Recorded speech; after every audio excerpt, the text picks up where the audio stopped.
les chambres d'agriculture de Poitou-Charentes accompagnent et soutiennent le développement de l'agroforesterie depuis une dizaine d'années.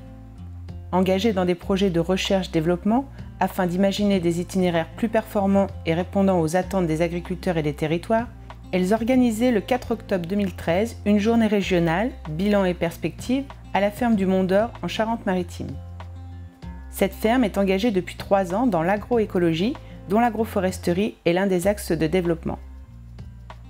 Chercheurs, institutions, collectivités, associations et agriculteurs étaient venus pour échanger et débattre sur le développement de l'agroforesterie, un développement soutenu depuis le début par la région Poitou-Charentes.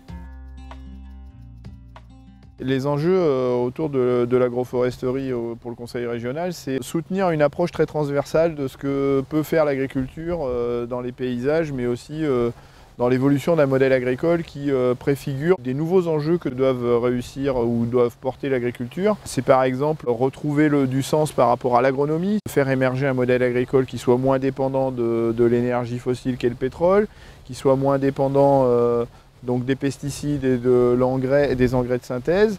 À partir de 2014, la région Poitou-Charentes est la structure de gestion des fonds européens et donc sera en gestion des fonds européens dans le cadre du second pilier de la PAC. Il est bien sûr prévu que dans le cadre de la gestion de ces fonds européens, nous continuons de travailler sur des mesures de financement de ces premières installations d'arbres en parcelles céréalières.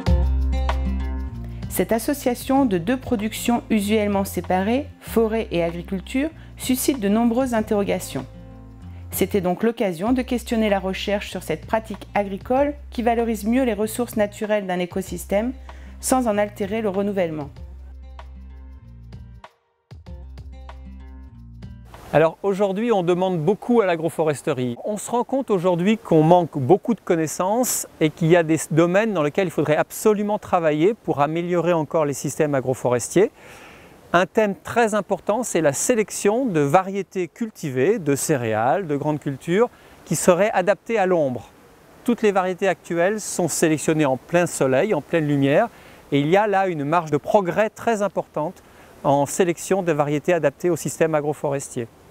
On a aussi des progrès à faire en sélection des arbres qu'on va cultiver dans les systèmes agroforestiers, puisque là, on a besoin d'arbres qui soient adaptés à la pleine lumière, au vent, et donc des sélections adaptées et des modes de gestion adaptés. On peut imaginer d'autres modes de gestion de l'arbre. Par exemple, le système traditionnel de l'arbre tétard peut être intéressant parce qu'il permet de conserver la bille de pied, donc le bois de qualité, ajouter une production régulière de bois biomasse avec les branches que l'on coupe régulièrement, et il fait moins de compétition aux cultures, pour la lumière notamment, donc il semble très intéressant à étudier. Cette marge de manœuvre encore importante nécessite d'associer l'ensemble de la profession agricole dans une démarche participative.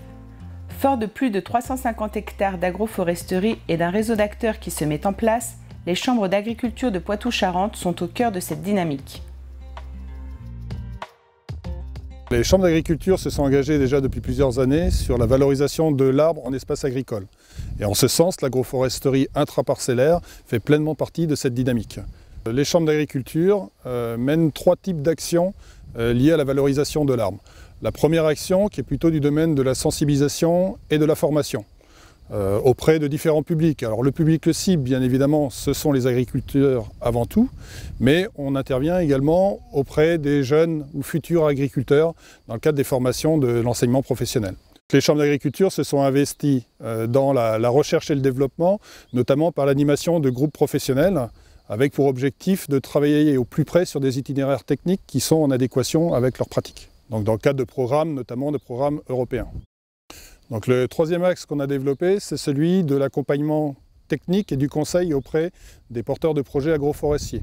Donc ça passe bien évidemment par la définition des objectifs avec le porteur de projet, la faisabilité technique, financière et économique du projet jusqu'à la réalisation, passant par l'accompagnement à la plantation et puis les années qui vont suivre également le projet, notamment en termes de taille de formation et de suivi de la parcelle.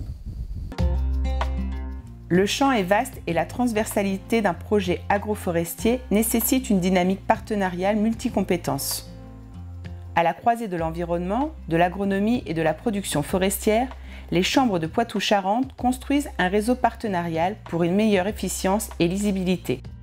L'exemple de la Charente-Maritime constitue une préfiguration de ce partenariat avec un conventionnement tripartite entre le GAP 17, Nature Environnement 17 et la Chambre d'agriculture. Une clarification et une mutualisation porteuse d'espoir. Cette démarche du développement de l'agroforesterie nous intéresse à plusieurs titres au niveau des chambres d'agriculture de Poitou-Charentes. D'une part, ça permet de répondre à la double performance pour les exploitations agricoles, donc performance à la fois écologique et économique. C'est aussi une démarche qui fait partie des traditions parfois dans certaines régions, mais aussi une démarche innovante avec les nouvelles techniques que nous avons. Donc pour nous, c'est aussi faire preuve d'innovation pour le milieu agricole. Et c'est une démarche qui intéresse aujourd'hui de nombreux partenaires, à la fois les collectivités, mais aussi d'autres organisations agricoles. Une démarche de développement et de progrès pour l'agriculture.